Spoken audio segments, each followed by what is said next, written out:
"You'll never find out," she whispered under her breath, not realizing I was standing just a few feet away.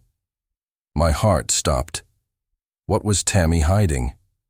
It wasn't the first time she'd slipped up like this, but this time, something felt different. The way she clutched her phone, the hushed tone in her voice. It wasn't just work stress or a casual conversation. My gut told me something was wrong, something big, and this time, I wasn't going to ignore it. For weeks, I had noticed the signs: late-night work calls, unexplained absences, and her sudden obsession with locking her phone. Every time I asked, she'd brush it off with a sweet smile, as if I was the crazy one. But I wasn't crazy. Not anymore. That night, while she slept, I made my move. Her phone was charging on the nightstand. Locked, of course, but not impossible to crack. My hands trembled as I picked it up, heart pounding in my chest. I wasn't prepared for what I saw. The messages, the photos, the plans she'd made. It wasn't just infidelity.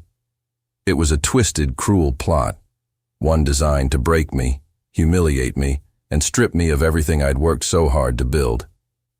And she thought I wouldn't fight back. She was wrong. Dead wrong.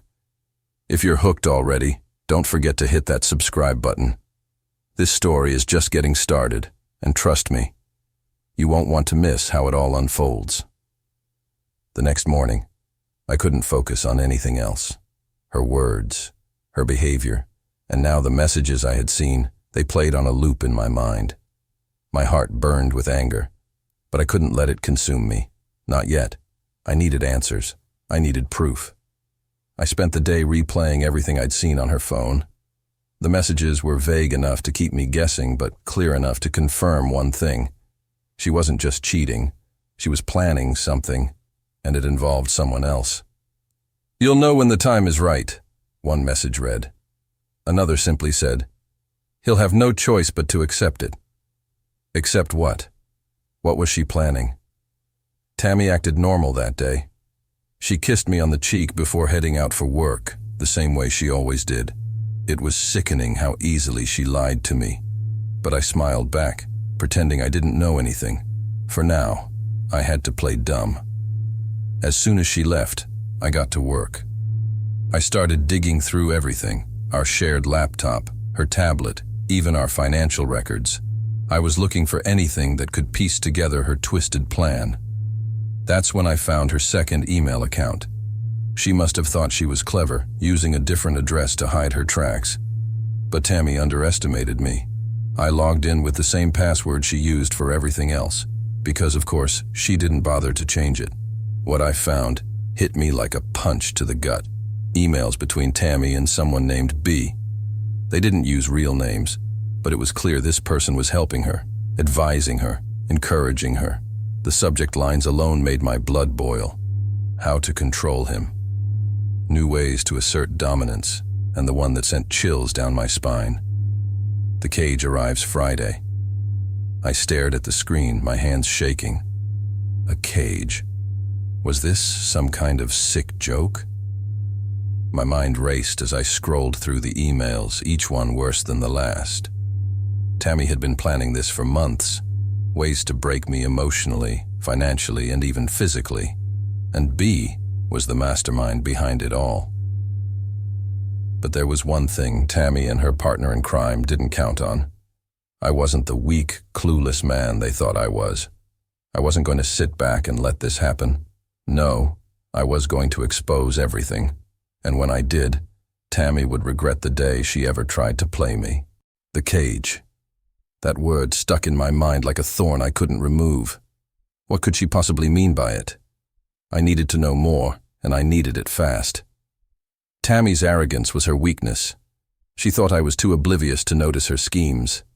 But she didn't realize I was already 2 steps ahead. That evening she came home later than usual, claiming she had been stuck in traffic. I nodded, pretending to believe her, but the faint scent of unfamiliar cologne lingered on her clothes. My stomach twisted, but I kept my expression calm. I couldn't let her suspect anything yet. "Long day?" I asked, watching her closely. She shrugged. Same as usual, just exhausting. I forced a smile and handed her a glass of wine. You deserve to relax. She smiled back, oblivious to the fact that my mind was spinning with questions and plans. As she settled on the couch, scrolling through her phone, I quietly excused myself to the office. There, I opened her secret email account again, combing through every message. That's when I saw it. The email that revealed her next move. It was a message to B, and it read, "The package arrived. Friday night is the big reveal. I'll explain everything to him then. He's been so compliant. He won't resist. Steve is ready too. It's all falling into place." Steve. My jaw clenched. That name wasn't new to me. Steve was a salesman who often worked with Tammy's company. I had met him once or twice, an average-looking guy with a fake smile and a sleazy vibe. I never thought much of him, but now I knew better. Steve wasn't just her accomplice. He was her affair partner. My pulse raced as the pieces clicked into place. Tammy and Steve had been plotting behind my back, and Friday night was their D-Day. They planned to humiliate me, force me into submission, and God knows what else. I felt a surge of rage, but I pushed it down. This wasn't the time to lose control. Instead, I started planning. If Friday was their big reveal, it was going to be mine too. I wouldn't just stop their plan. I'd turn it against them. I spent the next few hours gathering evidence. Screenshots of her emails, copies of suspicious transactions, and even a photo of the receipt for the so-called cage. Every detail, no matter how small, went into a folder labeled Tammy's Downfall. The next day, I made another bold move. I contacted Steve's wife. Her name was Lisa, and from the little research I had done, she seemed like someone who deserved to know the truth. When I called her, my voice was steady, but inside, I was bracing for her reaction. "Lisa, my name is Kevin. I think we need to talk about your husband, Steve." There was a long pause on the other end of the line. Then she said, "What about him?" I took a deep breath. "He's been having an affair with my wife, and I have proof." The silence that followed was heavy, but then she spoke, her voice trembling. "Send me everything." I did. And with that, the final piece of my plan was in place. Tammy and Steve thought Friday night would be their victory. They had no idea it was going to be their ultimate downfall. Friday arrived quicker than I expected, but I was ready. Every move had been planned down to the smallest detail. Tammy had no idea what was waiting for her. She acted like it was just another day, sipping her coffee and scrolling through her phone like nothing was wrong. Meanwhile, I couldn't help but notice the occasional smirk on her face.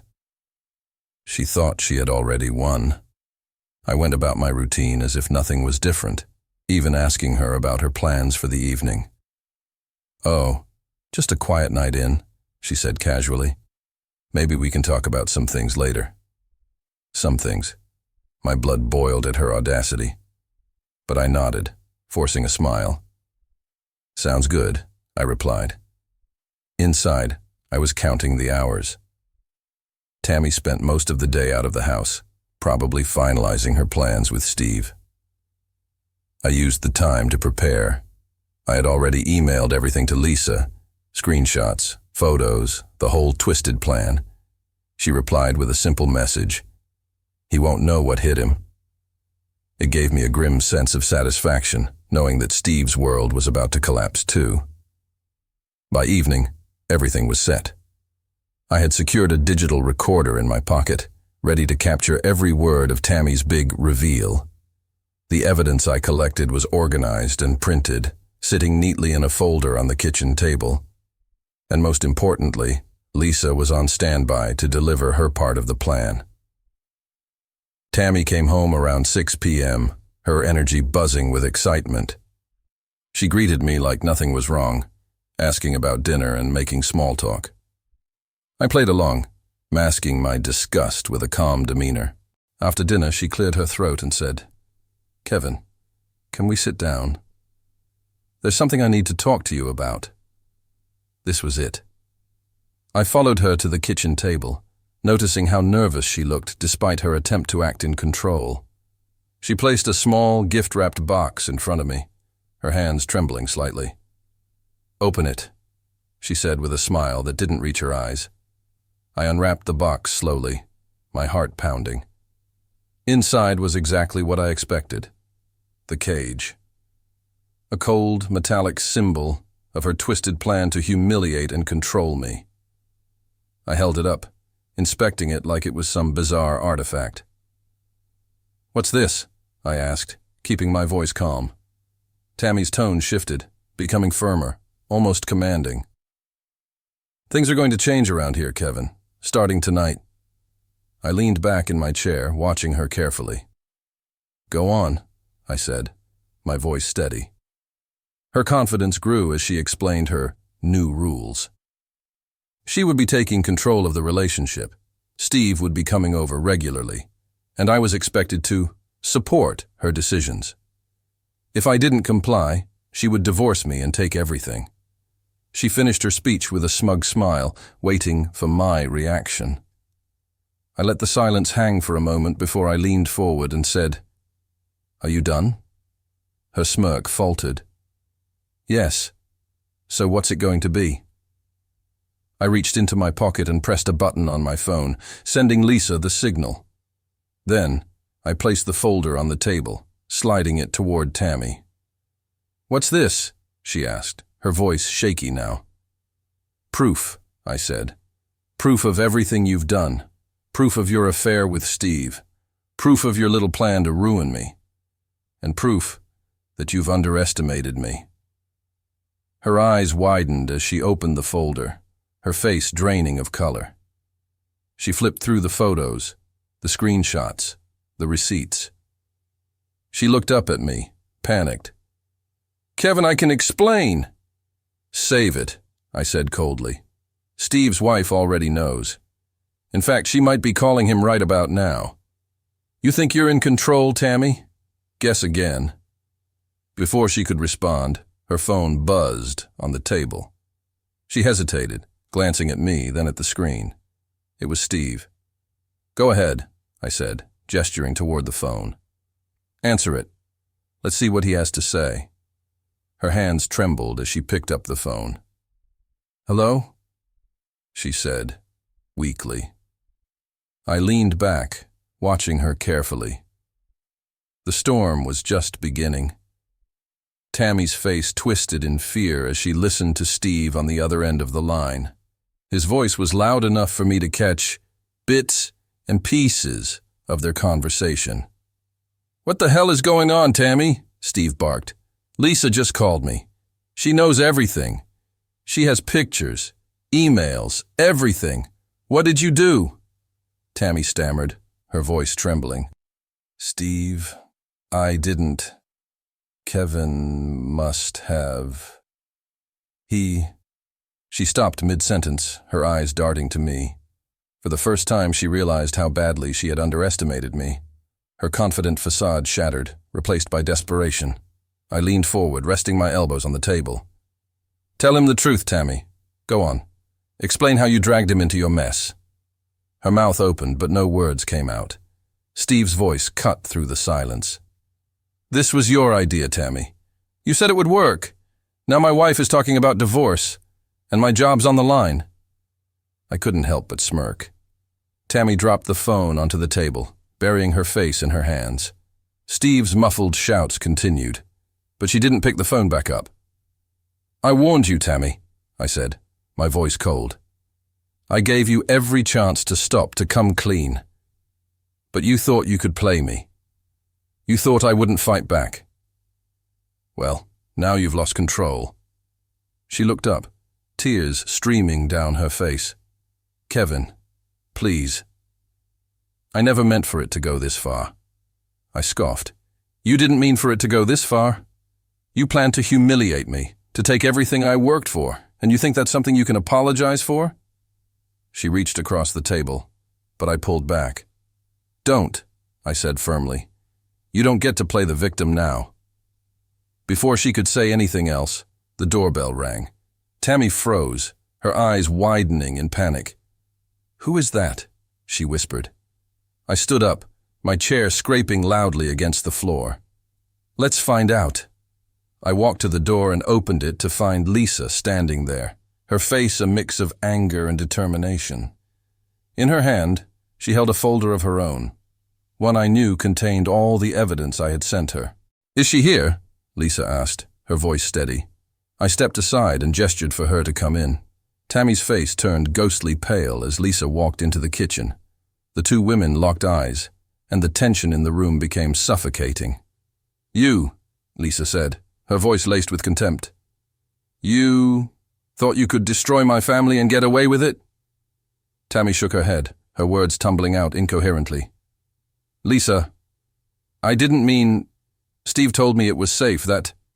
"Don't you dare blame him," Lisa snapped, slamming the folder onto the table. "You're just as guilty as he is. You deserve everything that's coming to you." I stood back, letting Lisa take the lead. Tammy crumbled under the weight of her accusations, sobbing uncontrollably. But I felt no pity. This was the moment she had brought upon herself.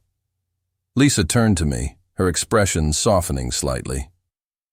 "Thank you for telling me. I don't know what I would have done if I hadn't found out." I nodded. We both deserved the truth. As Lisa walked out, Tammy collapsed onto the floor, clutching at my leg. "Kevin, please, I'll do anything. Don't leave me." I looked down at her, my voice devoid of emotion. "You already lost me, Tammy. The only thing left is the consequences." Tammy sat on the floor, her tears soaking the sleeve of her shirt as she begged for mercy. It was a pitiful sight. The once confident woman who had plotted my humiliation was now reduced to a trembling mess. But I wasn't moved. Not anymore.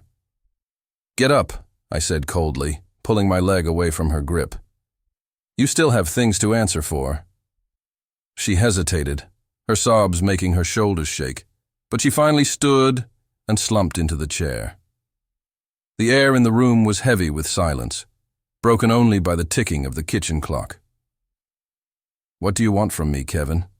she asked weakly, her voice barely audible. I leaned on the table, staring directly into her tear-streaked face. "What I want is simple," I said. "You're going to leave this house. You're going to sign the divorce papers. And you're going to do it without dragging this into court. Because if you fight me, Tammy, I will make sure everyone knows what you did. Your parents, your friends, your clients, everyone." Her eyes widened in panic. "No, Kevin, please don't do that. I'll sign whatever you want, just don't ruin me." I smirked. "You already ruined yourself, Tammy. I'm just making sure you face the consequences." I reached for the folder I had prepared earlier and slid it across the table. "These are the divorce terms. Go over them with your lawyer if you want, but I wouldn't suggest dragging this out. The longer you fight, the more evidence I'll use against you." She opened the folder with trembling hands, her eyes scanning the documents. "You're taking the house?" she asked, her voice breaking. "Yes," I said bluntly. "The house, my share of our assets, and whatever else I'm entitled to. You're lucky I'm not taking more." She nodded slowly, defeated.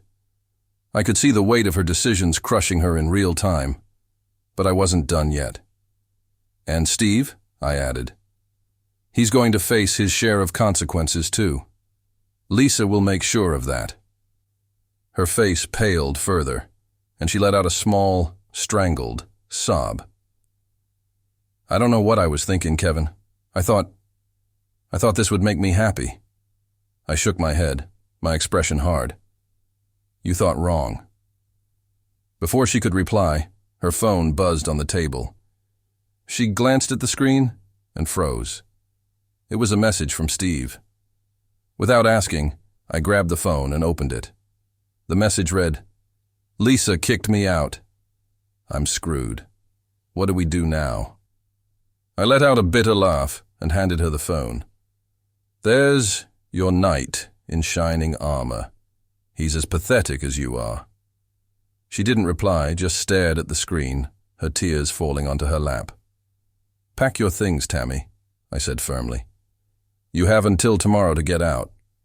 She looked up at me one last time, her face filled with regret and despair. Kevin, Save it, I snapped. There's nothing left to say. Without another word, I turned and walked out of the room, leaving her to sit in the ruins of the life she'd destroyed. The next morning, I woke to the sound of boxes being shuffled and Tammy moving quietly through the house. I didn't bother helping her. She didn't deserve my kindness anymore. By noon, she was gone, leaving only the hollow echo of her footsteps behind. As I stood in the empty living room, a strange mix of emotions washed over me. Relief, anger, sadness. They all swirled together. But one feeling stood out above the rest. Freedom. For the first time in months, I felt like I could finally breathe again. I spent the day tidying up, erasing every trace of her presence from the house. The photos, her clothes, the gifts she'd once given me. They all went into a box labeled trash. It was cathartic, like shedding a layer of pain and betrayal with every item I tossed out. Later that evening, I got a call from Lisa. Her voice was calm, but resolute. It's done, she said. Steve's staying at a motel. I've already filed for divorce. I nodded, even though she couldn't see me. Good. He doesn't deserve you or your kids. And Tammy? She asked. She's gone, I replied. Signed the papers this morning. It's over. There was a pause before she said, Thank you for reaching out to me. If you hadn't, I don't know how much longer I would have been in the dark. We both deserve the truth, I said simply. Take care of yourself, Lisa. You too, Kevin, she said before hanging up. That night, I sat alone in the living room, staring at the folder of signed divorce papers. The house was quiet, almost eerily so, but I didn't mind. It was a peaceful quiet, a silence that marked the beginning of a new chapter. I thought about everything Tammy had done, the lies she had told, and the plans she had made to destroy me. It all seemed like a bad dream now, something that had happened to someone else. But the scars were real, and they would take time to heal. Still, I wasn't bitter. If anything, I felt stronger. Tammy's betrayal had taught me something important. Trust is fragile, and once broken, it's nearly impossible to repair. But it also taught me that I deserved better. I deserved someone who would love me, not manipulate me. Someone who would stand beside me, not plot behind my back. I leaned back in my chair, a small smile playing on my lips. For the first time in months, I wasn't weighed down by suspicion or betrayal. I was free. Free to rebuild my life, free to rediscover who I was, and free to find happiness on my terms. As I stared out the window, watching the moonlight spill across the yard, I whispered to myself, "This is just the beginning." And it was.